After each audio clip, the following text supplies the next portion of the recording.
आप सभी विद्यार्थियों का इस YouTube चैनल राम जी लाल क्लासेस में स्वागत है। सभी लोग स्वस्थ होंगे, मस्त होंगे और पढ़ाई पर विशेष ध्यान दे रहे होंगे। पिछले वीडियो में क्लास 12 में बात हुई थी वैद्युत ध्रुव आघूर्ण के व्यंजक टाउ बराबर पी साइन थीटा की।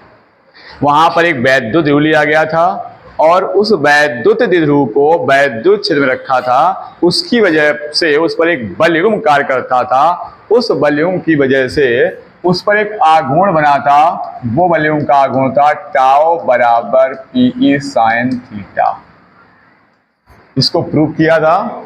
उसी के आगे चलते हैं। आज हमें सिद्ध करना है कि जो वैद्युत द्विध्रुव हम पढ़ रहे थे, क्या था वैद्युत ध्रुव, एक बार देख लीजिए। उसमें दो आवेश होते थे और दोनों ऐसे आवेश थे जिनका परिमाण तो समान था किंतु प्रकृति विपरीत थी। यानी एक पॉजिटिव दूसरा निगेटिव था और इसके बीच की जो अल्प दूरी थी वो थी 2l मानी गई थी। ऐसे सिस्टम को, ऐसे निकाय को हम लोग कह रहे थे वैद्युत द्विध्रुव। अब इस वैद्युत ध्रुव की वजह से हम निकालेंगे इसके अक्ष पर तीव्रता और निरक्ष पर तीव्रता। तो पहले अक्ष पर निकालेंगे, फिर बाद में इसके निरक्ष पर निकालेंगे। दो होते हैं अक्ष और निरक्ष। अक्ष इस ध्रुव के सामने आएगा, चाहे इधर निकालो आप या इधर निकाल लीजिएगा। निरक्ष इसके ऊपर आएगा, चाहे यहाँ निकालें या और कहीं पर निकाल सकते हैं। तो दो जगह आपको तीव्रता ज्ञात करनी है, अक्ष और निरक्ष पर। फिर किसी एंगल पर भी निकाल सकते हो तीव्रता। तो बात कर रहे हैं वैद्युत ध्रुव के अक्ष पर वैद्युत क्षेत्र की तीव्रता का व्यंजक। प्रश्न लिख लेते हैं पहले। प्रश्न है वैद्युत द्विध्रुव की अक्षीय, या इसको हम अनुदैर्ध्य भी कहते हैं, अक्षीय या अनुदैर्ध्य स्थिति पर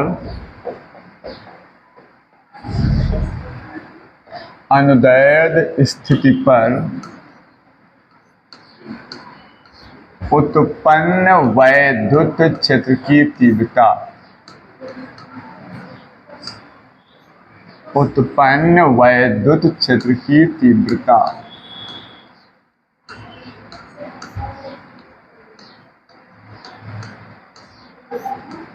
का व्यंजक हमें निगमित करना है। ये व्यंजक इंपॉर्टेंट है, एग्जाम पूछा जाता है और इसको आप अगर अच्छे समझ लेंगे तो आगे के प्रश्न भी, नेक्स्ट वाला भी समझ में आएगा। व्यंजक क्या करना है, हमें निगमित करना है, प्रूव करना है। ये आपका क्वेश्चन है, निगमित कीजिए।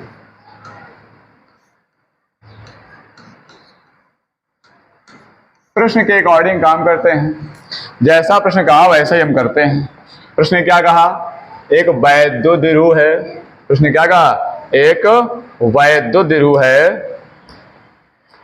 इस वैद्युत ध्रुव के अक्षीय स्थिति पर, वैद्युत ध्रुव होता क्या है, वैद्युत ध्रुव होता है जिसमें दो आवेश थे, दोनों के परिमाण समान थे, प्रकृति विपरीत थी और बीच की अल्प दूरी 2l थी। इसको अनुदैर्ध्य स्थिति में निकालनी वैद्युत क्षेत्र की तीव्रता। सबसे उसने कहा वैद्युत ध्रुव तो बनाए थे एक वैद्युत ध्रुव। देखिए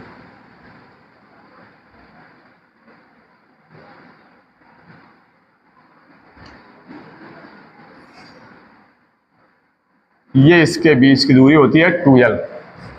हम क्या करते हैं, इस दूरी को दो भागों में बांट देते हैं। यहां मध्य बिंदु O ले लिया, इधर की दूरी l कह दी और ये दूरी l कह दी। ये हो गया एक वैद्युत ध्रुव। और मान लो ये एक ऐसे माध्यम में रखा है जिस माध्यम का परावर्तांक k है। इस वैद्युत ध्रुव के चारों ओर एक माध्यम है जिसका परावर्तांक क्या है, k है। हमें क्या करना है, हमें निकालनी है अक्ष पर वैद्युत क्षेत्र की तीव्रता। तो हमने क्या किया, यहां से कोई अक्ष मान लेते हैं, इस वैद्युत ध्रुव के सामने यहां पर एक बिंदु P ले लिया हमने। ये एक पॉइंट हो गया P। इस पॉइंट P पर हमें ज्ञात करनी है वैद्युत क्षेत्र की तीव्रता ज्ञात करनी है। तो इस वैद्युत के अक्ष पर बिंदु मान लिया हमने P, जहां पर हमें वैद्युत क्षेत्र तीव्रता ज्ञात करनी है। अब इसकी दूरी होगी इस ध्रुव के सेंटर से, यानी मध्य बिंदु से, उस दूरी को हम मान लेते हैं। यहां से हमने कह दिया कि यहां से इसके मध्य बिंदु O से इस पॉइंट तक ये दूरी, इस दूरी को हमने कह दिया R दूरी है। ये क्या दूरी है? R दूरी है। और इस ध्रुव के केंद्र से R दूरी पर अक्ष पर, यहां क्या हमारा है? अक्ष है। और इसी अक्ष पर हमें निकालनी है वैद्युत क्षेत्र की तीव्रता। कुछ बातें समझनी होगी, तीव्रता निकालते कैसे हैं। तो आपने पढ़ रखा है किसी भी आवेश की वजह से अगर R दूरी पर आप तीव्रता निकालते हैं तो वो तीव्रता आती थी E बराबर 1/4 पाई एप्सिलॉन नॉट, अगर माध्यम है तो K Q/R²। ये होता है किसी आवेश की वजह से कुछ दूरी पर तीव्रता निकालने का फार्मूला। इसमें क्या होता है? Q और R, ये तो कांस्टेंट वैल्यू होती है। Q क्या है? जिस आवेश की वजह से आप तीव्रता निकालने जा रहे हो। R क्या है? उस आवेश से वहां तक की दूरी जहां आपको तीव्रता ज्ञात करनी है। तो यहां दो आवेश आपको दिख रहे होंगे, एक प्लस Q, एक माइनस Q। ये प्लस Q वाला आवेश भी यहां विद्युत क्षेत्र बनाएगा, क्योंकि हर एक आवेश अपने चारों ओर विद्युत क्षेत्र उत्पन्न करता है। धन आवेश से विद्युत रेखाएं बाहर की ओर निकलती हैं और माइनस आवेश की वजह से विद्युत रेखाएं अंदर की ओर आती हैं। कुल मिलाकर के कोई भी आवेश होता है वो विद्युत क्षेत्र उत्पन्न करता है। अब इसके चारों तो उत्पन्न हो रहा है, लेकिन प्रश्न के अकॉर्डिंग यहां पूछा जा रहा है इस पॉइंट पर, तो ये प्लस Q इस पॉइंट पर क्या बनाएगा? एक विद्युत क्षेत्र। कहां बनाएगा? ये दिशा दिखा रहा है, धन का आवेश है तो बाहर की ओर, यानी इस आवेश की वजह से इस P पॉइंट पर एक विद्युत क्षेत्र बनेगा बाहर की ओर, जिसको हमने E1 नाम दे दिया। अगर प्लस वाले चार्ज को हमने पहला आवेश माना है तो इस आवेश की वजह से विद्युत क्षेत्र बनेगा, वो क्या हो जाएगा? E1 बन जाएगा। अब दूसरा देखिएगा, ये आवेश है, ये आवेश भी अपने चारों ओर विद्युत क्षेत्र उत्पन्न कर रहा होगा, इसकी वजह से भी वहां विद्युत क्षेत्र होगा। भले ही दूरी बढ़ने से घट गया होगा, लेकिन इसकी तीव्रता वहां तक होगी। क्योंकि जब ये प्रश्न प्रूव कराया था तब बताया था हमने कि तीव्रता तभी खत्म होती है दूरी अनंत हो। अनंत दूरी पर विद्युत क्षेत्र शून्य होता है, उसके पहले विद्युत क्षेत्र बना रहता है, भले ही उसकी वैल्यू कम हो। तो इस आवेश की वजह से भी यहाँ एक विद्युत क्षेत्र बनेगा। वो कहां बनेगा? तो माइनस का चार्ज है, हमने बताया था माइनस आवेश की वजह से विद्युत क्षेत्र कहां बनता है? अंदर की ओर बनता है। तो इस आवेश की वजह से जो यहां विद्युत क्षेत्र बनेगा वो कहां बनेगा? अंदर की ओर बनेगा। उसको आप E2 कह सकते हो। क्या कहते हो उसको आप? E2। और एक चीज यहां और आपको समझनी होगी कि E1 और E2 को देखा जाए तो E1 की वैल्यू अधिक होगी और E2 की वैल्यू कम आएगी।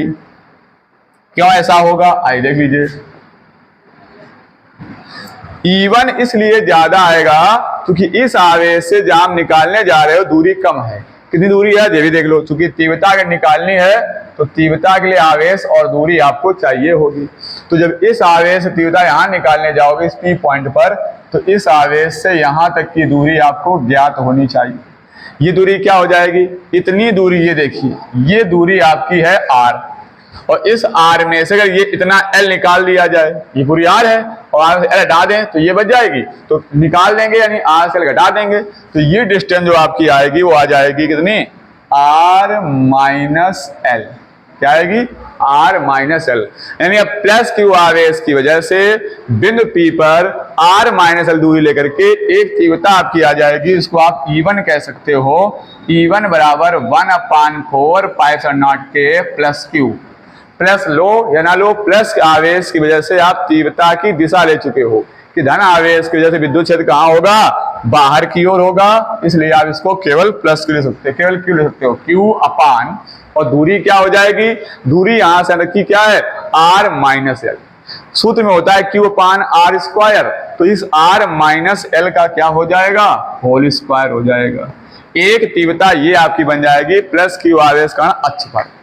अब दूसरा आवेश आपका माइनस क्यू है, ये आवेश भी यहाँ विद्युत क्षेत्र बना रहा है, उसकी तीव्रता को भी E2 का है, और तीव्रता निकालने के लिए दो मान चाहिए, Q और R चाहिए। फॉर्मूला कह रहा है Q/R²। तो माइनस क्यू आवेश है, माइनस की वजह से तीव्रता कहाँ होगी, अंदर की ओर होगी। कितनी होगी, तो यहां पर देख लीजिएगा, इस जगह से दूरी निकालने आओगे यहां से यहां तक, तो दूरी क्या हो जाएगी, माइनस क्यू आर से यहां से इस जगह से बिंदु P तक ये दूरी, इतनी दूरी यहां तक ये R थी, इतनी और L बढ़ गई, तो ये L और ये R, ये मिलके हो जाएगी R+L। जब माइनस क्यू आवेश लेंगे, दूरी क्या लेंगे, R+L। तो इस आवेश की वजह से यहां एक तीव्रता बन जाएगी E2 बराबर 1/4 पाई नॉट के Q अपान हो जाएगा R+L का होल स्क्वायर। दोनों फर्क क्या होगा, एक तो फर्क हो जाएगा दूरी का, दिशा का फर्क है, दूरी का फर्क है। माइनस क्यू आवेश है तो तीव्रता कहां बन रही है, अंदर की ओर, प्लस क्यू बन रही है तो कहां बन रही है, बाहर की ओर। अब दो तीव्रताएं हो गई, हमें इस पॉइंट पर एक तीव्रता चाहिए, जबकि दोनों आवेशों की वजह से यहाँ दो तीव्रता, एक E1 एक E2 बन रही है, और हमें एक तीव्रता चाहिए। तो क्या करेंगे, दोनों का परिणामी निकाल लेंगे, टोटल परिणामी कैसे निकालेंगे, तीव्रता एक वेक्टर क्वांटिटी है, सदिश राशि है, और 11th में आपने पढ़ा होगा दो सदिश राशियों का परिणामी निकालने का सदिश योग के समांतर चतुर्भुज का नियम, और वो फार्मूला आपने पढ़ा होगा R बराबर √A² + B² + 2AB cos theta. ये होता है परिणामी निकालने का फार्मूला। अब यहाँ दो तीव्रताएं हैं, एक E1 एक E2, तो A जो है आपका वो A बन जाएगा आपका E1, ये बन जाएगा E1, और ये आपका बन जाएगा E2। ये क्या बन जाएगा, E2, और जो R है इसको परिणामी तीव्रता E कह देंगे। तो फार्मूला बन जाएगा E बराबर √E1² + E2² + 2E1E2 cos theta. ये फार्मूला बन जाएगा आपका E1 है, E2 है, थीटा चाहिए होगा। थीटा क्या है, दोनों तीव्रताओं के बीच का कोण। यहाँ देखो E1 से जा रहा है, E2 से जा रहा है, दोनों अपोजिट डायरेक्शन में है, तो एंगल बन जाएगा ना 180। यहाँ का जो एंगल बनेगा वो कितना बन जाएगा, 180 बन जाएगा। प्लस क्यू आवेश, दूरी कम थी तो तीव्रता ज्यादा है, तो इस लाइन को थोड़ा बड़ा दिखा देंगे, ये लंबी लाइन हो जाएगी, ज्यादा मान आएगा E1 का। माइनस क्यू आवेश, दूरी यहां से ज्यादा है, दूरी बढ़ने से तीव्रता घट जाती है, तो ये थोड़ी हल्की लाइन रहेगी, छोटी लाइन रहेगी, तीव्रता E2 रहेगी। अब दोनों का परिणामी निकाले आएंगे, थीटा मान देंगे 180, तो 180 का रख देंगे, तो E बराबर हो जाएगा √E1² + E2² + 2E1E2 cos 180, और cos 180 मान जानते हैं -1 होता है। अगर यहाँ -1 कर देंगे तो ये बन जाएगा E बराबर √E1² + E2² - 2E1E2, और ये का A² B² - 2AB, ये बन जाएगा A - B का होल स्क्वायर, स्क्वायर रूट खत्म हो जाएगा, तो ये आ जाएगा E बराबर E1 - E2। मतलब ये हुआ, अगर इस कंडीशन पर दोनों का परिणामी निकालना है तो E1 - E2 करना पड़ेगा। मतलब एक प्लस क्यू आवेश का तीव्रता E1 आएगी, एक माइनस क्यू आवेश का तीव्रता E2 आएगी, और दोनों की वैल्यू घटा देंगे, माइनस कर देंगे, परिणामी तीव्रता आ जाएगी। यहाँ एक कॉन्सेप्ट और समझना होगा परिणामी के लिए, अगर कभी थीटा का मान 0 अंश हो जाए तो यहाँ cos 0, तो यहाँ +1 आ जाएगा, तो यहाँ प्लस आ जाएगा, तो ये बन जाएगा A² + B² + 2AB, तो वो बन जाएगा A + B का होल स्क्वायर, स्क्वायर रूट खत्म हो जाएगा, तो क्या बचेगा E1 + E2। यानी अगर दो तीव्रताएं एक ही डायरेक्शन में कभी दिख जाएं तो उनको जोड़ देंगे डायरेक्ट, आप अपोजिट डायरेक्शन में दिख जाएं तो क्या होगा, घटा देंगे। यहाँ तीव्रता कब 0 होती है, कब नहीं 0 होती है, कब बीच में 0 होती है, कब बाहर, कई सारे प्रश्न बनते हैं। तो इसके लिए अगला वीडियो बनाएंगे, तब तो आपको बताएंगे कब तीव्रता बीच में 0 हो सकती है और कब बाहर से हो सकती है। इसको आगे देखिए, हमें टारगेट मालूम हो गया इस प्रश्न के लिए कि एक प्लस क्यू आवेश का तीव्रता E1 निकालनी है, एक माइनस क्यू आवेश के कारण तीव्रता E2 निकालनी है, फिर दोनों कर देना है परिणामी, तो E बराबर E1 माइनस E2, यानी दोनों को घटा देना है। घटा करके कैलकुलेशन कर देंगे, वो आपकी परिणामी तीव्रता ज्ञात हो जाएगी। इसमें भाषा क्या लिखेंगे चित्र की, हमने बनाया क्या है। इस वैद्युत को आप नाम भी दे सकते हो, मान लो हमने इसको नाम दे दिया AB। AB एक क्या है, वैद्युत द्विध्रुव है, जो एक ऐसे माध्यम में रखा है जिसका परावर्तनांक K है। इसके मध्य बिंदु O से R दूरी पर, यहाँ अक्ष माना था, इस अक्ष पर एक बिंदु P है जहां पर वैद्युत क्षेत्र की तीव्रता ज्ञात करनी है। कैसे ज्ञात करनी, आइए देखिए जरा। इसको हटा देते हैं।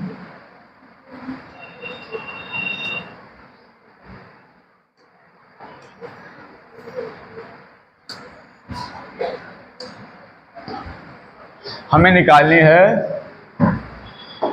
प्लस क्यू आवेश की वजह से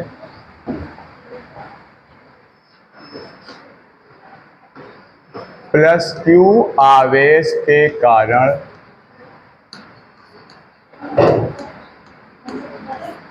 बिंदु P पर, कहां निकालना है, बिंदु P पर,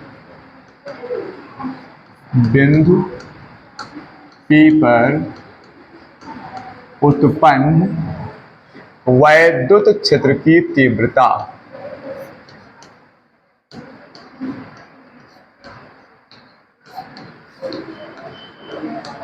प्लस क्यू आवेश का निकालेंगे वैद्युत क्षेत्र की तीव्रता। तो अभी आपने देखा था ये आए थे प्लस क्यू आवेश का तीव्रता, E1 बराबर 1/4 pi naught Q1 Q2 upon Q upon R minus L का होल स्क्वायर। क्योंकि ये प्लस क्यू आवेश है, इस दूरी में तीव्रता निकालनी है, तो हमें तीव्रता के लिए आवेश चाहिए और दूरी चाहिए। तो आपका ये आवेश प्लस क्यू है और ये दूरी क्या थी, R माइनस L। तो प्लस क्यू आवेश की वजह से आ जाएगा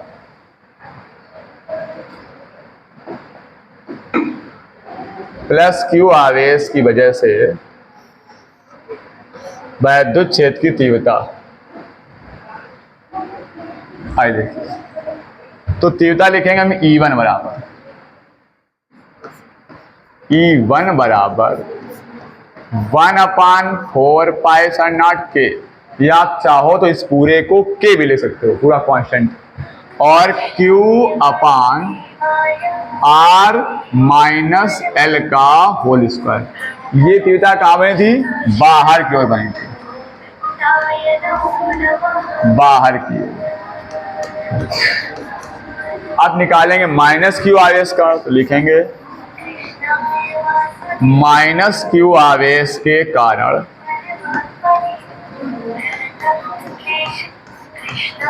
बिंदु P पर उत्पन्न वैद्युत क्षेत्र की तीव्रता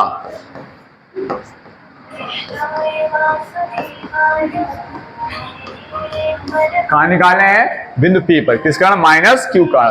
तो माइनस क्यू आगे दूरी क्या हो गई थी, R प्लस L हो गई थी, तो वो तीव्रता देंगे E2, और E2 बराबर 1/4 pi naught K Q upon R plus L का होल स्क्वायर।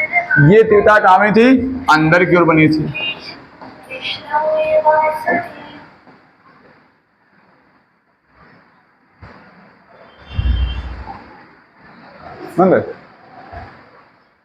अंदर की ओर।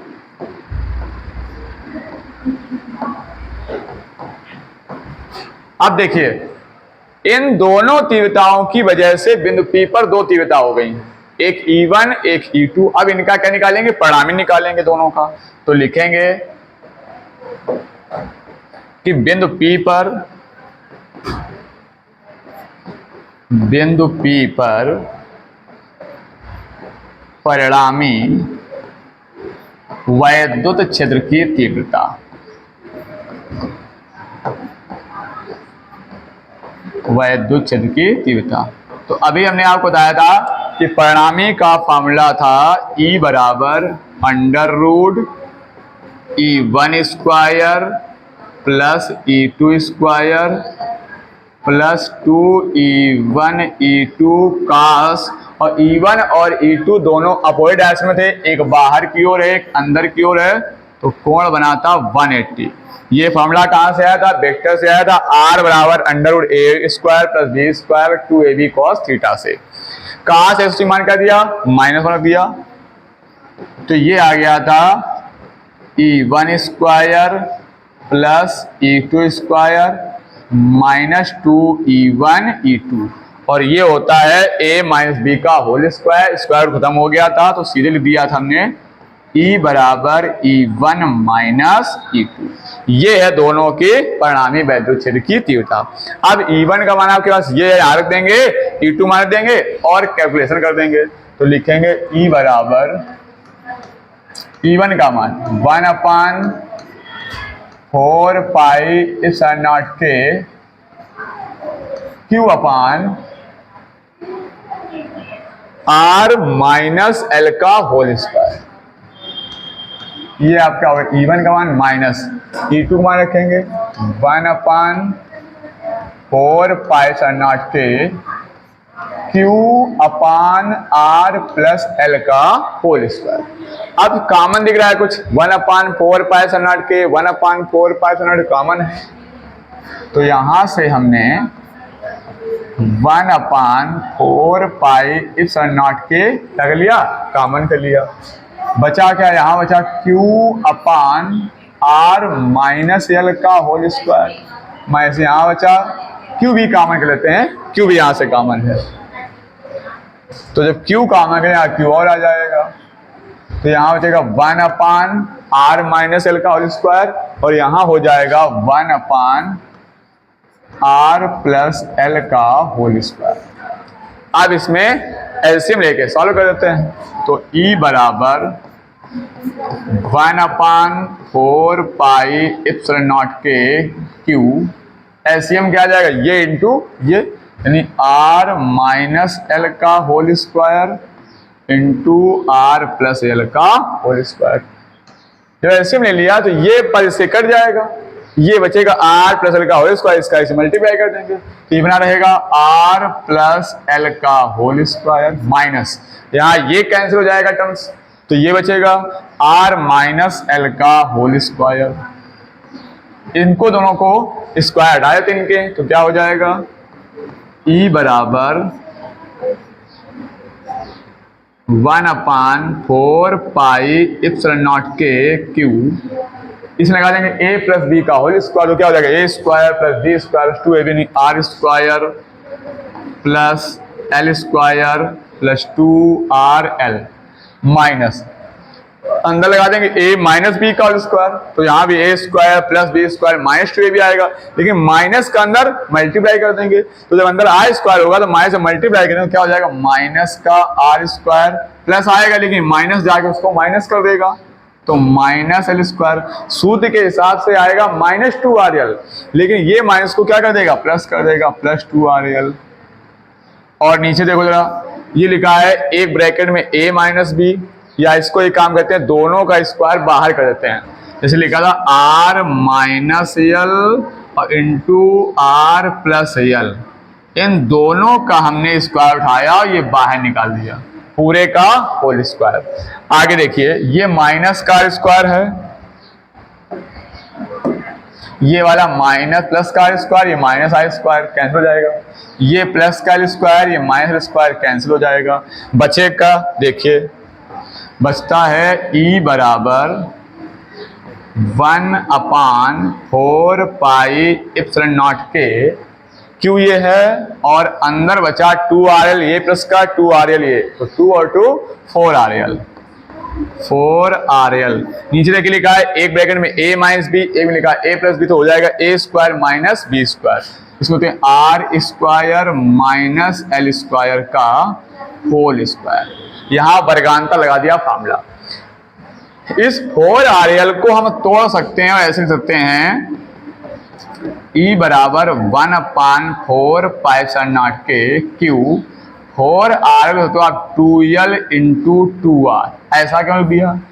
4 को तोड़ा 2 इंटू 2 में, और आर एल, ये 2l क्या है, 2l थी ध्रुव के बीच की अल्प दूरी, और Q इंटू 2l क्या होता है, पीछे बढ़ा चुके हम, वैद्युत आघूर्ण पढ़ाया था आपको हमने, वैद्युत आघूर्ण लिखाया था कि P बराबर था Q इंटू 2l, वैद्युत ध्रुव में से कोई एक आवेश उसके बीच की अल्प दूरी 2l के गुणनफल को वैद्युत आघूर्ण कहते हैं। ये आप पीछे पढ़ चुके थे। अब देखिए कि यहां पर ये लिखा है r square minus L square का होल स्क्वायर, तो ये वैल्यू क्या बन गई, Q इंटू 2l P बन गई। जब P बन जाएगी देखे रहा,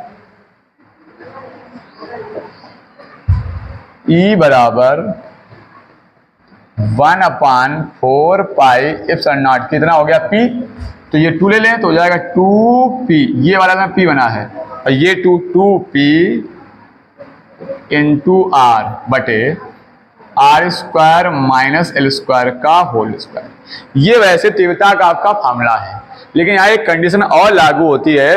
क्या लागू होती है, जो आपका वैद्युत ध्रुव था, उस वैद्युत ध्रुव में से आप देख पा रहे होंगे ये जो दूरी थी 2l, ये बहुत अल्प दूरी होती है r की तुलना में। 2l तो छोटी है ही है, और l बहुत छोटा, उसका भी आधा है, यानी r जो है वो दूरी अस्त तक है, और l दूरी बहुत कम है। जैसे दूरी सेंटीमीटर में हो, मिलीमीटर में हो, माइक्रो में हो, तो दूरी बहुत छोटी हो। ये दूरी मीटर में हो, इसकी तुलना में इस l का मान बहुत छोटा होता है। जैसे 10 रुपए है तो थोड़ा वैल्यू तो है, लेकिन अगर उसकी तुलना 10 लाख से की जाए तो 10 लाख की तुलना में 10 रुपए की वैल्यू ना के समान है, निगलेक्ट के समान, जीरो के समान है। यानी r की दूरी इतनी ज्यादा है कि उसकी तुलना में l की दूरी बहुत छोटी पड़ रही है। अब जैसे ये दूरी हो 2 मीटर और ये हो 1 मिलीमीटर, तो 2 मीटर और 1 मिलीमीटर तुलना की जाए तो बहुत अंतर होता है। ये इसकी अपेक्षा बिल्कुल शून्य के समान। इस वैल्यू को जोड़ने से, 2 मीटर में 1 मिलीमीटर जोड़ने से या घटाने से कोई खास फर्क नहीं पड़ने वाला है। तो इसलिए यहां तो देखेंगे आप प्रश्न में, तो यहां पर आप देख लीजिए, ये देखिए यहां पर आप R square minus L square कर रहे हैं। आर की तुलना में एल बहुत छोटा है, तो इसको घटाने या जोड़ने से कोई फर्क नहीं पड़ेगा। तो हम यहां लिख सकते हैं कि यदि L is very very less than R, L का मान आर की अपेक्षा बहुत बहुत छोटा है, तो एल टेंड्स टू 0। एल की वैल्यू क्या हो जाएगी, लगभग आर की तुलना में 0 हो जाएगी। तो यहां हम लिख सकते हैं E बराबर 1/4 पाई एप्सिलॉन नॉट के 2PR upon R square minus L क्या हो जाएगा, 0 पूरे का होल स्क्वायर। 0 घटा देंगे तो अंदर क्या बचेगा, आर स्क्वायर बचेगा। अब देखिए तो E बराबर 1/4 पाई एप्सिलॉन नॉट के 2P, जब 0 घट जाएगा आर स्क्वायर, 2 गुणा कर देंगे तो घात घात गुणा, तो r की पावर 4, और ये r पहले से ऊपर था। अब एक r से एक r की पावर कट जाएगी, तो यहाँ r की पावर 3 बचेगा। तो E बराबर बचेगा 1/4 पाई एप्सिलॉन नॉट के 2P अपान r क्यूब। ये होता है वैद्युत ध्रुव के अक्ष पर वैद्युत क्षेत्र की तीव्रता का सूत्र। यहां अगर माध्यम वायु अथवा निर्वात है तो हम जानते हैं कि वायु अथवा निर्वात के लिए, अगर माध्यम कोई वायु अथवा निर्वात है तो उसके लिए K की वैल्यू क्या होती है, 1 जाती है। अगर यहाँ K का मान 1 रख देंगे तो ये फॉर्मूला आ जाता है E बराबर 1/4 pi epsilon not 2P upon R cube, और ये होती है अक्ष पर वैद्युत क्षेत्र की तीव्रता। निरक्ष पर तीव्रता ज्ञात करने के लिए अगला वीडियो बताएंगे, और तीव्रता कब शून्य होती है बीच में, कब नहीं होती, ये भी अगले वीडियो में बताएंगे आपको। तब तक ये वाला फार्मूला आप तैयार कर लीजिएगा अक्ष पर तीव्रता का।